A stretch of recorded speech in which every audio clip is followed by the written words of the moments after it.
While it is a bit chilly, the sun was out earlier today, and it's obviously not now. But the weather's fine enough. Get out and get some exercise for the boys. Get out and get some exercise for me. It's just a nice way to spend the weekend, I think, having a couple of walks and getting out here in the bush.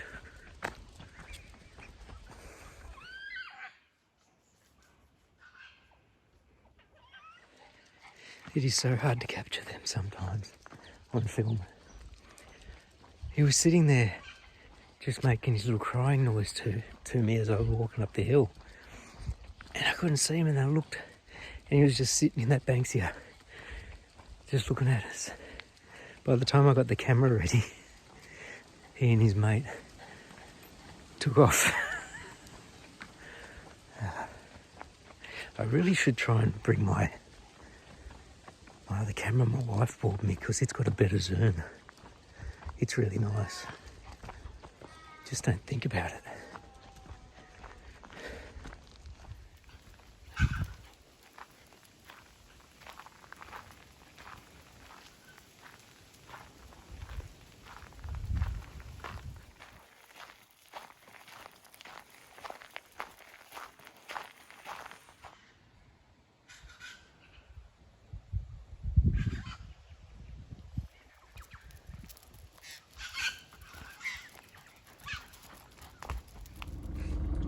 Back in the old spot. Because the other phone holder I took off to use on the tripod, so it's not there. Sunday arvo. My wife had found a solid timber armoire on eBay, gone into the auction, and she won the auction, and it ended today. And so I'm going to collect it. Happens to be raining, only very lightly. It wasn't raining at the house, but it had been, and now it's a little drizzly now. I think it's basically settling in for the afternoon. I've got my trolley in the back in case I need it. I've got my tarp, a big tarp. Got all my tie-down straps. My wife also suggested I take the drill in case I need to take the doors off, because they're meant to be solid. It could be quite heavy. I would take, it's got some drawers, I'll take the drawers out, put them in the back seat, and we'll see how it is. It's about an hour away. That's nothing new, because most stuffers are probably an hour away from the house when you're up in the mountains, because it's at least half an hour just to get to the base of the mountains. At least. Depends on the traffic.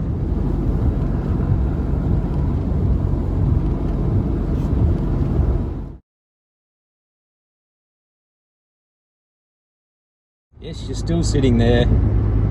It's Tuesday. I'm relieving as DP today, so I'm not going to have any classes. Sydney Melbourne started experiencing another COVID outbreak.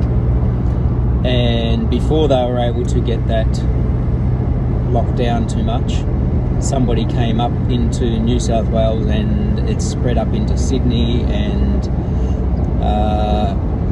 there's a few little clusters popping up around the eastern suburbs of Sydney. So the city of Sydney and eastern suburbs is kind of getting in. They're not doing a lockdown, but they're doing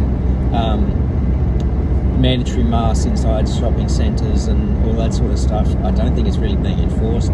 Mandatory requirement to wear masks on any form of public transport again since Friday, all the way up into the Blue Mountains. It's all considered part of Greater Sydney for that, because so many people live in the mountains and travel down into Sydney for work. And there's been just a few little spots where they've shown where people doing a lot of the contact tracing. I think we're, as a country, or especially as a state here, the contact tracing has been really good. I saw a thing on the news this morning, which was probably from yesterday, because I saw it on YouTube. They were talking about the importance of checking the website to see where places where somebody who's been infected may have been.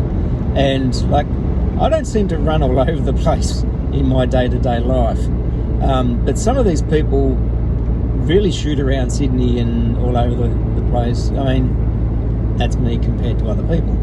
But they encourage people who, if you've been in these places, go and get tested. And somebody who'd been infected had gone to the place, somebody who'd been to that place went and got tested, came back positive. And so they went through CCTV footage of them in this store and said that it was fleeting contact. They didn't touch or anything, and they showed on the CCTV footage that they were in a store. They obviously needed to try and pass each other in the aisle. They faced each other as they were going past each other. Obviously, you know how you're in the store and you go, excuse me, walking past. That was the contact. And this other person came back positive, who has then visited family, visited extended family, and they just said, it's really important, if you've been in any of these places, just go and get tested, because otherwise they'll miss these little contacts. And they said it's very simple to see that somebody could have passed it on to one person, two people. That person could then have passed it on to one person, two people. And it's just... So I've seen a number of masks out and about again. I'm wearing mine out and about again if I've got to go into a store, and most of my stores have been the shops, like the grocery store or a pharmacy.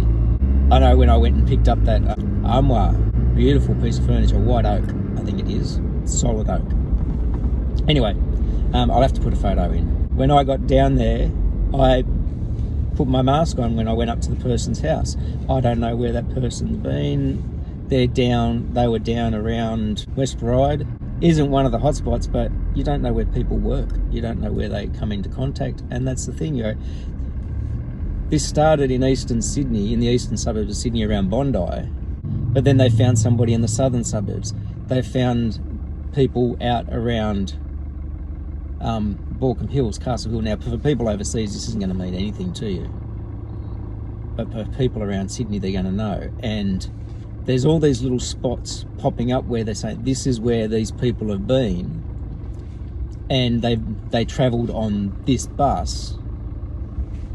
And the couple of school buses I drove past today, I saw the drivers wearing their masks, and they're saying like they do not want to lock down. They do advise people to, if you've been in a hotspot, go get tested, isolate. And if you're able to work from home, work from home. That'd be awesome. But they're not forcing work from homes. The mandated mask stuff is only in the eastern suburbs and on public transport, just because of the flow of people. Avoid large crowds if you can. Wear a mask if you're going to be in shopping centres or around, like if you're going to be indoors, or if you're going to be around large centres. They're not mandating. They're saying hospitality workers should be wearing a mask if you're a frontline hospitality worker, because you come into contact with so many people during the day. Now that brings up me. My mask is going to have to go back on,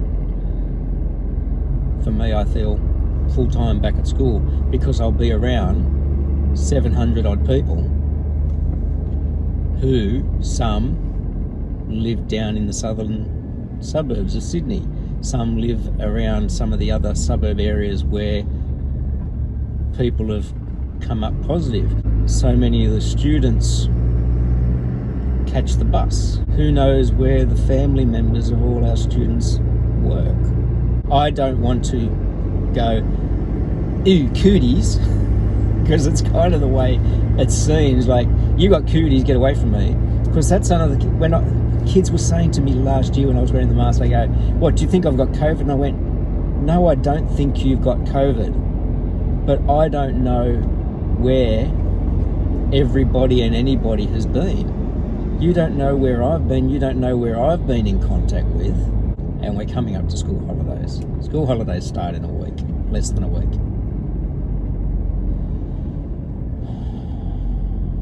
There's no lockdown happening, but keeping on top of people. on top of what you're doing and just being careful and being mindful and being responsible, thinking about others other than just yourself. So I'm deputy today. We have parent-teacher night tonight. I'll be on class tomorrow, which I'm appreciative of because I have my 12 timber class for a double in the morning for their sake. But then I'm going to be deputy Thursday and Friday. Friday's the last day of term.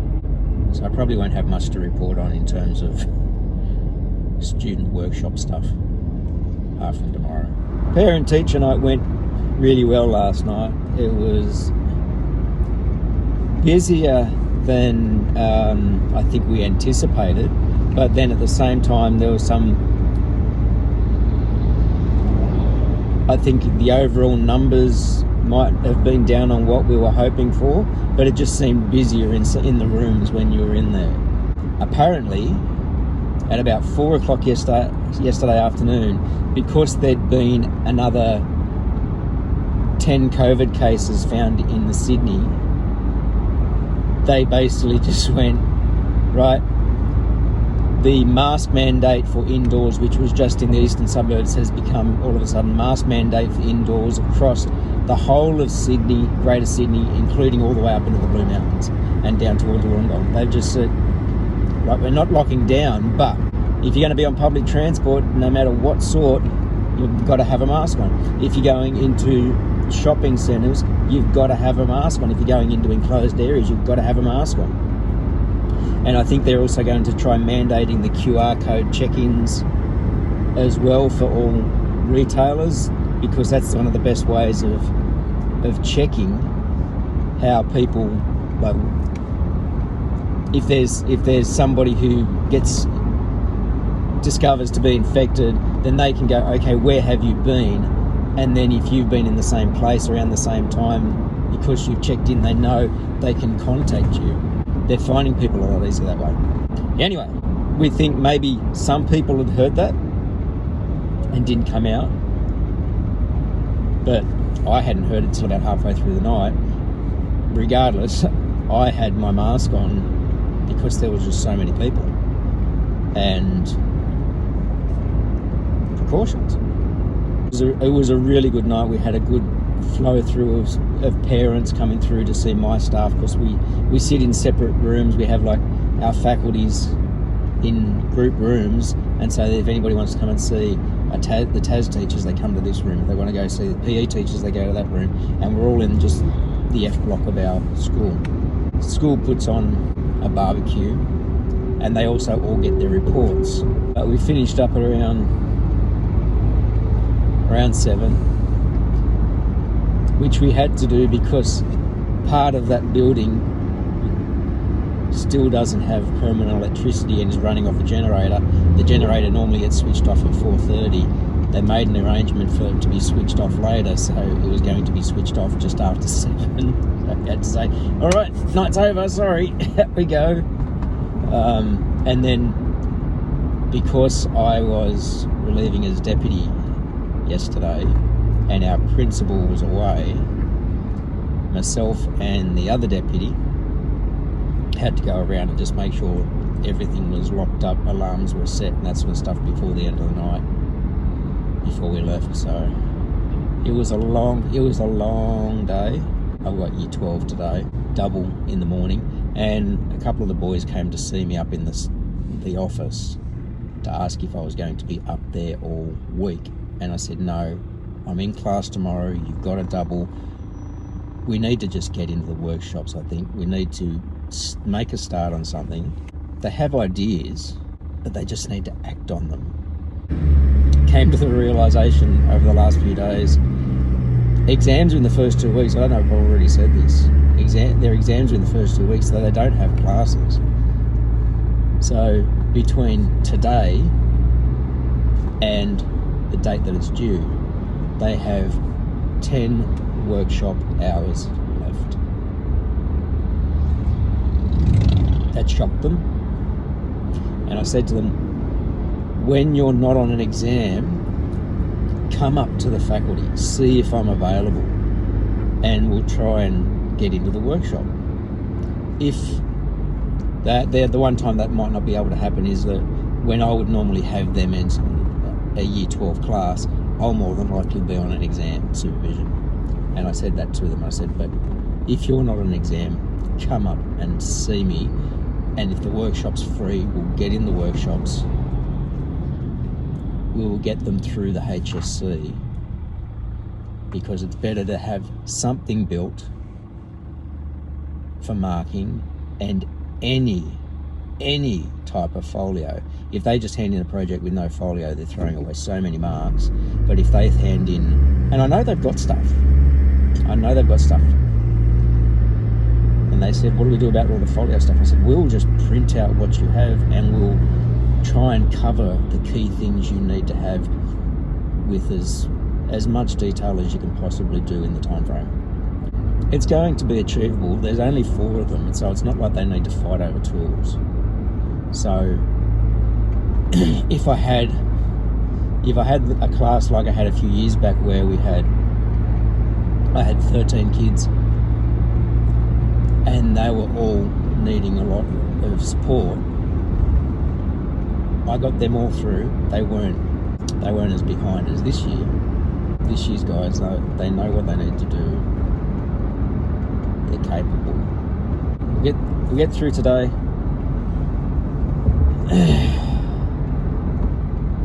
Because I'm deputy tomorrow and the next day, and then we're on holidays. Okay, so it's 10 o'clock. 2 kids I talked to yesterday haven't shown up. One of the others was just after the bell. The one who's been working so far turned up halfway through the period, so he's down there gluing up his project, his first frames. I'm looking for materials for the guy who's down there who's making the doghouse, to see if we've got stuff rather than having to run down to Bones, because construction grade lumber is really hard to come by at the moment. Okay, that was a hectic 2 hours, even though they didn't have all the kids the whole time. The one who's doing his study desk, he's got his end frames, 2 of his end frames glued up and drying. They were the domino joints there, loose tenons. He's got his other pieces, that's his pieces there, and there's some in the back, leftover bits. All of this stuff, all the clear pine that you can see, it looks like construction pine. That used to be a picnic bench that a construction class built years and years and years ago, and ended up getting damaged to the point where trying to keep repairing it was annoying, and we got the aluminium seats. So I just ran it through the saw on the 2 sides to clean all the stuff off the sides, then showed the student how to use a thicknesser, and he cleaned the paint off the top and bottom of it. So now he's got clean timber. We might be able to get all of the framing for his doghouse out of that. I've got a feeling not, but we'll see how we go. We'll be very strategic with the way we use the timber, and I'll have a look in the construction site and see if there's any stuff over there that he can reclaim, because the main thing is,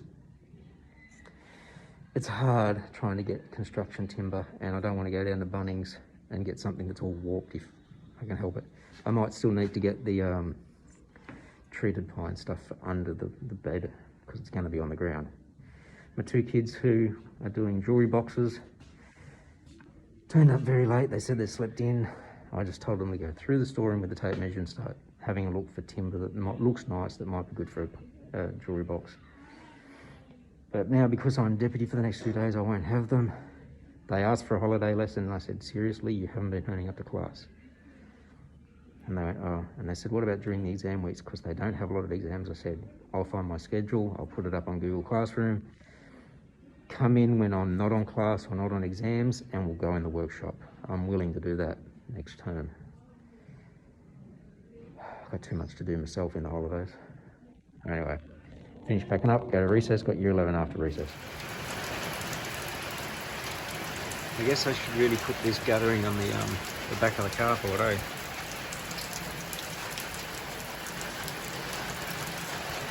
All down there, could be helpful. Well, that's another term down. Basically our mid-year break now for 2 weeks. A nice enough last day. Not a lot of kids at the school, but it was a fairly uneventful day, which was good. I was able to get the year 8 electives done for next semester. and all set up and uploaded, so class lists are ready to go. I've printed the timetables as a PDF and we'll print them off as a paper set for the kids day 1, ready for them when they come in on day 2. My wife sent me a message about the latest COVID news for Sydney, and apparently there's another, after 16 new cases yesterday, there's another 22 today down in the main Sydney cluster. And I'd have to reread the text she sent me, but it was basically that people who live or work down in those local government areas specifically are being told there's like a lockdown for them. They can only go out for essential food shopping, work, medical, and I think outdoor exercising or something like that. It's a weird lockdown. Basically means just don't go shopping. I think don't just go wandering about the neighbourhood. Mandatory masks, etc., etc. One of the big things that popped over the last couple of days was that there was, across the whole greater Sydney region, they were saying mandatory masks on public transport and taxis and Uber drivers and all that sort of thing, and masks required mandatory for indoors in shopping centres, indoor work places, or areas of large crowds, but that didn't include teachers or students. If people wanted to wear masks at school, they were allowed to. There was not going to be any issue about it, but they're not mandating it. We have a couple of kids at school that were actually wearing masks. Now, a couple of the seniors started coming with them. They're not being really... There's a lot of this mask under the chin type thing. So I think they're being sent in with masks, possibly from parents, and then they feel the peer pressure of, oh, I don't want to wear a mask, which is unfortunate, because it could be a case that those students come from quite an extended family and they might have elderly grandparents living with them or something like that, and so they want to make sure that they're not taking that chance of catching it and bringing it home, because several of the cases this time around have been children. The youngest I've heard of is a 2-year-old girl, 9-year-old school students. I actually drive past, there was an emergency drive-through COVID testing centre that I drove past this morning on the way in. So I'm actually going to pull in on the way past and get a test for my own peace of mind. My walking stick's rattling on that back window, isn't it? Damn it. I was too late for the drive-through COVID testing. There was somebody in high-vis waiting at the back of the line of cars, and she said to me, this is the last vehicle. We're actually closed. You'll need to go to the next closest one. And I did a quick Google search of COVID testing near me, and everywhere was closed. So they obviously close at 4. It was like 4:15. Some of them open up again tomorrow on Saturday at 9. So I'm going to double check all those tonight and see which one's going to be closest to the house. Testing clinics down in the city seem to stay open longer, but it's probably because it's so much more prevalent down there, because that's where the centre of it is. But I think they're going to start bringing in even more restrictions out this way, because this is all part of Greater Sydney. Kind of glad I'm going to be on holiday, so I'm not having to go into work every day with such a large amount of people and students. Hopefully this will, I don't know, ease up a bit.